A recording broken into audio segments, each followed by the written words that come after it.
We're ready to leave now. L'Amérique abandonnée est devenue une marque, créée il y a près de 20 ans par Matthew Christopher, diplômé d'une école de photographie en Pennsylvanie.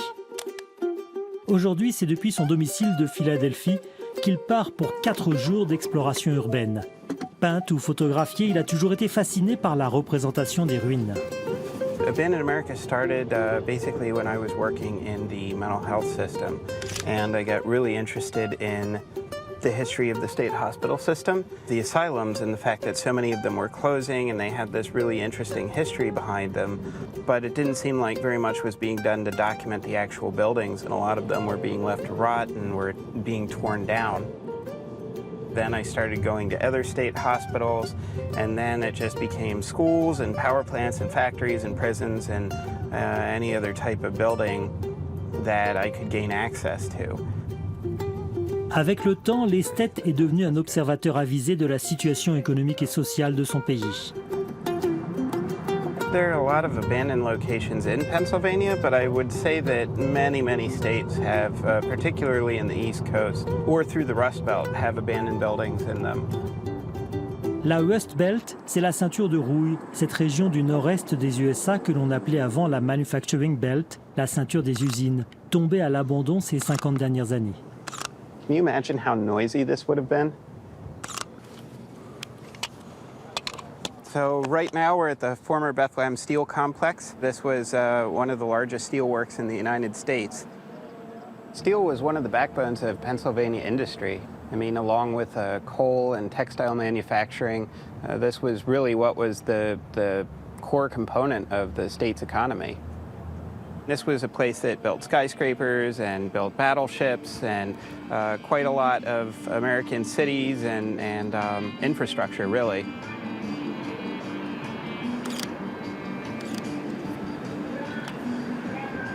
At this point, they've turned it into a sort of multi-purpose project where you have a casino, you have arts buildings, you have public broadcasting, and they also have done really nice things like this high line along here where you can view the stacks of the steelworks.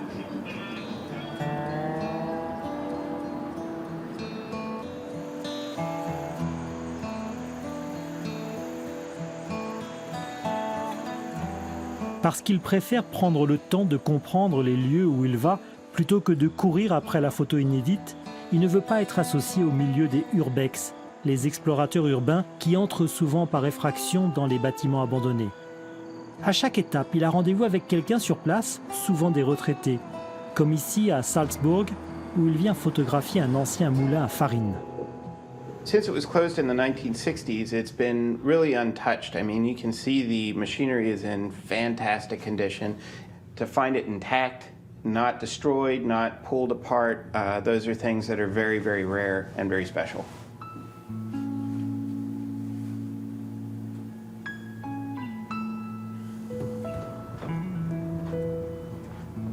There's a lot of sentimental attachment to this building, right? There's a story to be told here that if it was demolished, sadly that story couldn't be told any longer. So it's important to have that tie to the past. C'est un endroit où Matthew aime faire venir les groupes de photographes amateurs qu'il encadre. Les workshops sont tendance, ils font désormais partie de son travail comme ses livres et la vente de tirages. He's bringing people from all over the eastern coast. People from Maine down to the Carolinas coming here to see what we have. So that's nice. We really enjoy that.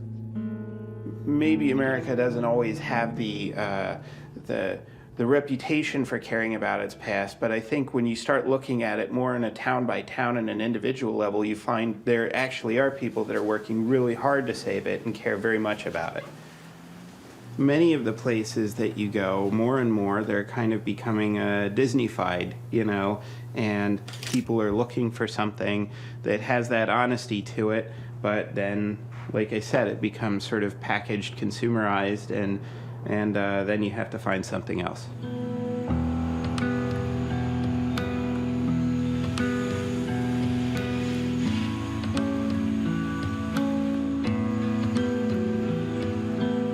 Mais la mode de l'urbex n'est pas sans conséquences. Le vandalisme est devenu un fléau. Matthew tient à préciser qu'il ne rapporte jamais rien à part des photos.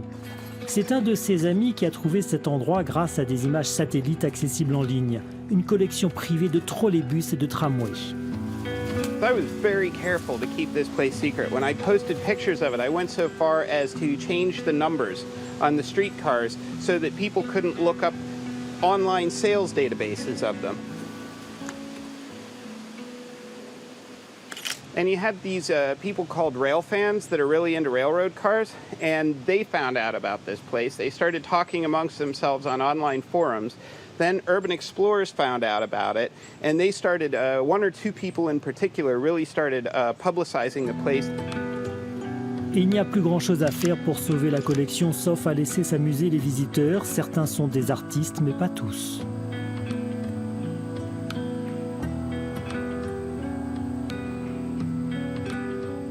There's a level of talent that was in that, and that, you know, that one right there, I'm gonna set aside and say I don't have any issue with that one.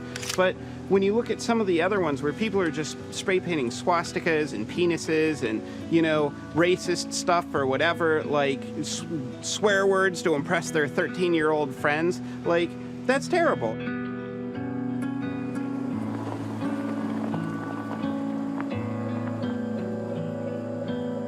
Et dans cette Amérique profonde qui regorge de patrimoine, il y a aussi les fameux diners que l'on essaye aujourd'hui de copier. Mais celui-là est dans son jus de viande hachée, comme ses clients. Et quand le journaliste français pose une question, la réponse est croustillante. How about French? How's your president? Sucked up to our president, didn't he? How's his wife doing? This, the French president wife. She's old, right? But they're happy. Are they happy?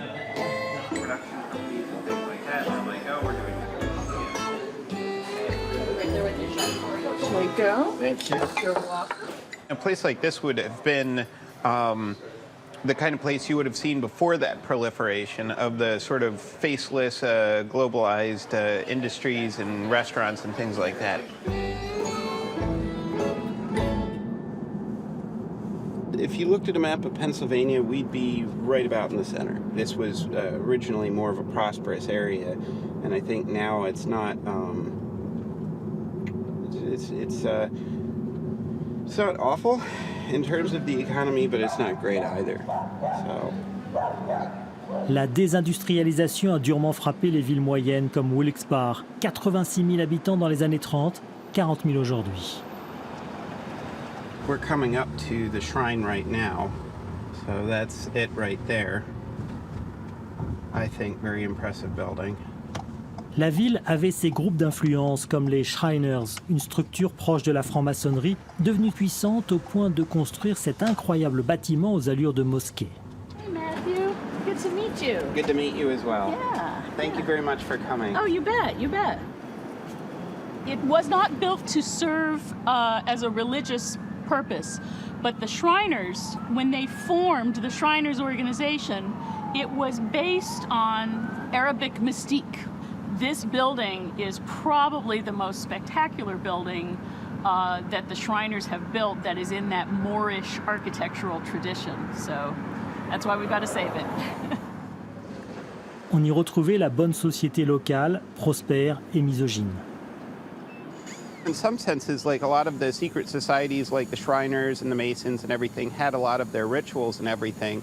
So it actually is, I think, a very interesting point in American history where they had these kind of mostly guys clubs where they would have all the secret rites and everything, and you know, that period is largely over now in a lot of senses. I mean, I don't think younger people really join them. People don't think about being a member like they used to. You know, nowadays you can be a member of a group online. You don't have to go to a building or go to a meeting, you know.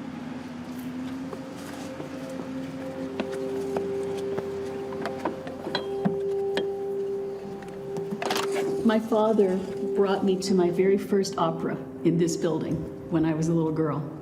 And so now I'm coming back to the area and working on saving it, and I can't think of anything more optimistic than that. Son rêve est de l'ouvrir aux visiteurs et les travaux de restauration vont commencer. It's one of the fastest growing segments of tourism is heritage tourism. And we just have such an untapped wealth here of heritage, so we want to exploit it.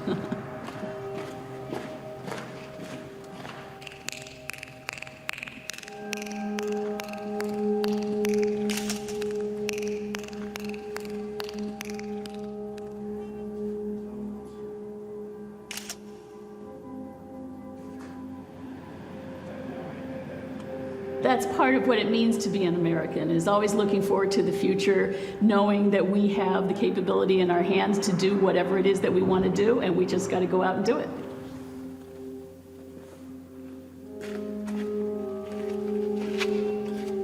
Il aime se retrouver seul dans ces espaces et réfléchir au sens de son travail.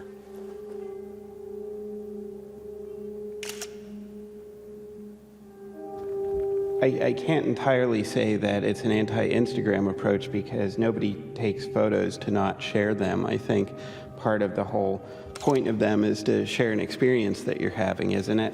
But I would say maybe the difference between Instagram is that it's just such a rapid pace of image consumption that they all become meaningless.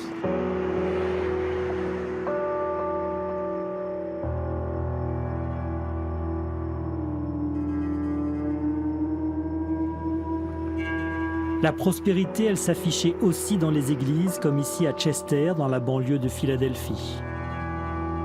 If you see the town itself, it's really financially struggling. It's sad because they actually have a lot of really great architecture, and you can kind of see where it was prosperous at one time, and I think sometimes those can be the most interesting places. Au classement des villes américaines en fonction du nombre de meurtres, Chester est numéro 2. Pas de quoi être rassuré en entrant ici. When you look around and you see the woodwork in this place and the stained glass windows and the sort of ornamentation on the pews and everything, it's clearly a very beautiful building, even after being out of use for 40 years at this point, right? A little over 40 years. It was opened in May of 1896, the first service, and it was the early 80s it stopped being a church. It shows their great wealth and the power of everything, but it's very religious too. So it's like a combination of both of those things.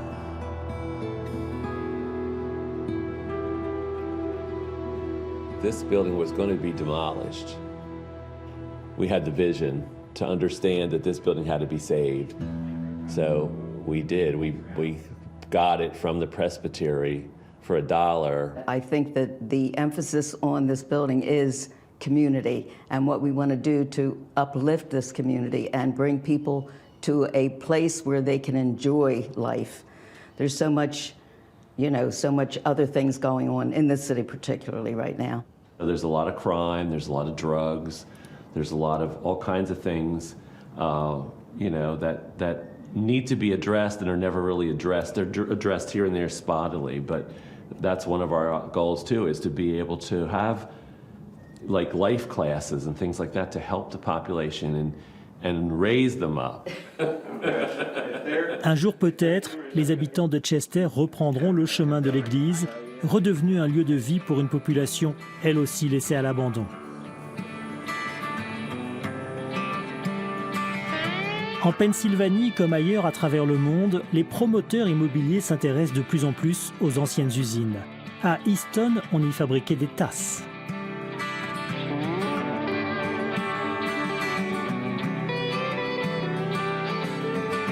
I don't consider it an abandoned building. I consider it an underutilized building. So I've retained architects, engineers. We're doing the environmental work to do the cleanup. We know that in the building there is asbestos and lead-based paint, and you can see on the floor and on the walls and the ceilings, you can see asbestos in the building. Even if you were using the term abandoned, I think any property that is out of use or not currently in use represents an opportunity, of course.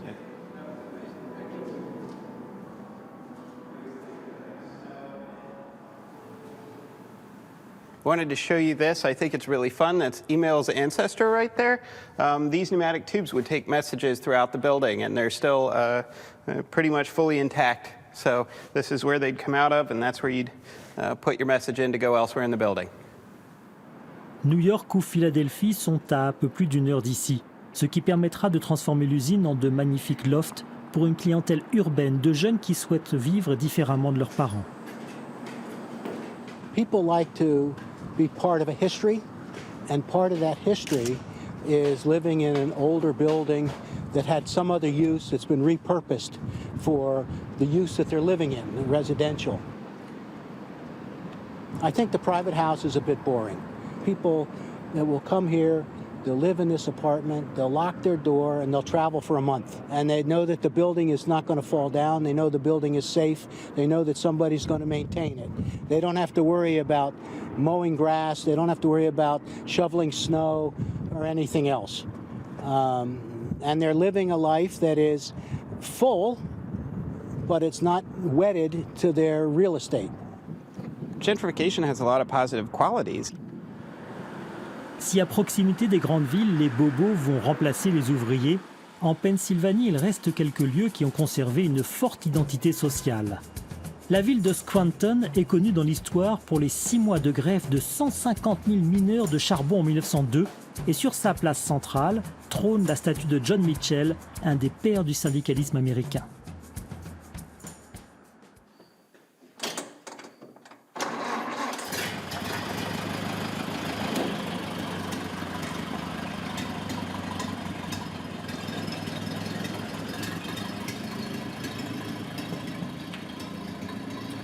It is a 1929 Model A Ford Roadster.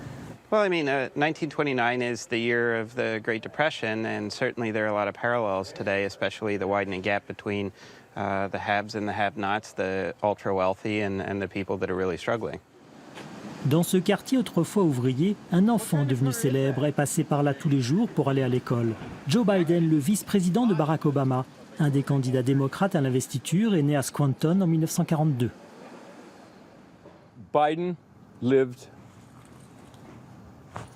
right off this 2 streets over, up on the hill. That's where he was born. Right. Well, he left about the time he got out of high school. So when he grew up, he would have been within a 5-minute walk of the factory. I mean, he has not been working class for a very long time, but but he came from working class. Yes, he did. It's important. He was the vice president. Pretty hard to call him blue collar now, all right? Car dans sa campagne pour l'investiture, Joe Biden met en avant ses origines. If you grow up in an area that has a factory and nearby, and you're walking to school, and you know you're going to have maybe a better understanding of the people than that you would theoretically be representing than somebody would who grew up in wealth from the moment they were born.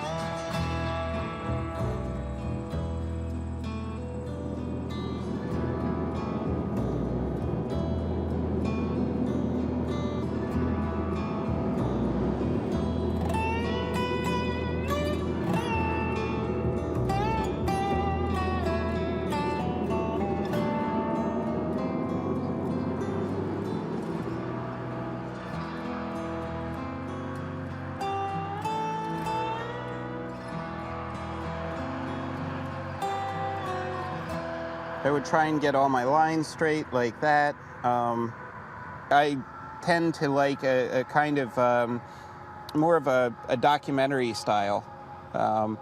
And that to me is because it's more about the places themselves rather than my editing. One of the things that I always stuck with me in terms of editing is that theoretically people should not look at your photo and notice the editing first thing.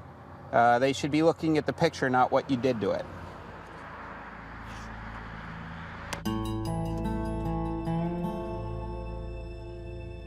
Ce voyage avec Matthew Christopher à travers la Pennsylvanie abandonnée va se terminer dans un des lieux les plus impressionnants, une ville entière quasiment à l'abandon. Brownsville était autrefois prospère. Un film d'après-guerre montre sa vitalité grâce notamment au charbon.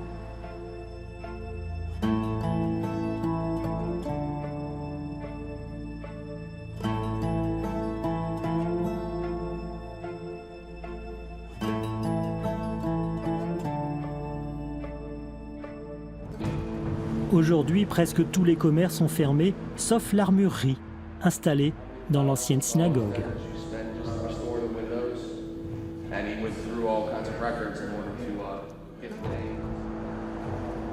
Sa population a été divisée par 5, et parmi les 2000 habitants qui y vivent encore, il y a Nina et Beth. Elles nous reçoivent dans le joli petit musée de la ville, et avec elles on aimerait croire à une possible renaissance. Mais comment remonter la pente quand tout s'est effondré, à commencer par l'hôpital? The second hospital that you were talking about, the second Brownsville hospital that this one It's closed closed for, also. that closed also. So where do people go for health care? We have to go either to Uniontown, which is a half an hour away, it's about 15 miles, or to Monongahela, and that's about 15 to 20 miles away. So wherever, if there's an emergency here, it's going to take a while to get to it. You're not going to have immediate care like we've had, because we don't even have MedExpress or anything right in our general area. The people say nobody cares about us, and they're right, aren't they? I mean, who does care about this area? I don't feel that Trump does, personally. I don't think he cares about anybody but himself. I think that's pretty clear. But the fact is that the problems that have led to where things are at are something that both parties are responsible for. It's not just one party that has made this what it is. L'abandon, les promesses non tenues depuis des années, à force, la Westpelt s'est jetée dans les bras de celui qui avait le discours le plus démagogique. Là où les démocrates et les républicains faisaient jeu égal au temps d'Obama en 2016, les 2/3 des électeurs du comté ont voté Trump, comme Beth. In 2016, I think that it actually helped open up a lot of our eyes and stuff and say enough is enough. We're tired of being promised things and no follow through. We're tired of being told things and not really seeing any, solid movement forward as a, society and as the American people. Et que sera 2020? I hope 2020 will be the same, and I hope that we will continue to progress forward. I'm not happy with the political situation at all. I think it's a very frightening time. And I feel like part of the reason that I started this project was because I felt like these places are the canaries in the coal mine, so to speak. They're an alarm, they're a warning bell that things are going wrong, and that the places that they're located in need help, they need acknowledgement, they need sympathy. They don't need judgment, they don't need being ignored. And that was something that from the very beginning was an important component of what I did. But the problem is now I feel like, the little trash fire, now the whole house is burning, it feels like. So I think it's in some ways a terrifying time because everybody's so fragmented and there hasn't really been any sense of people coming together to deal with these things. People are more adversarial to each other than ever.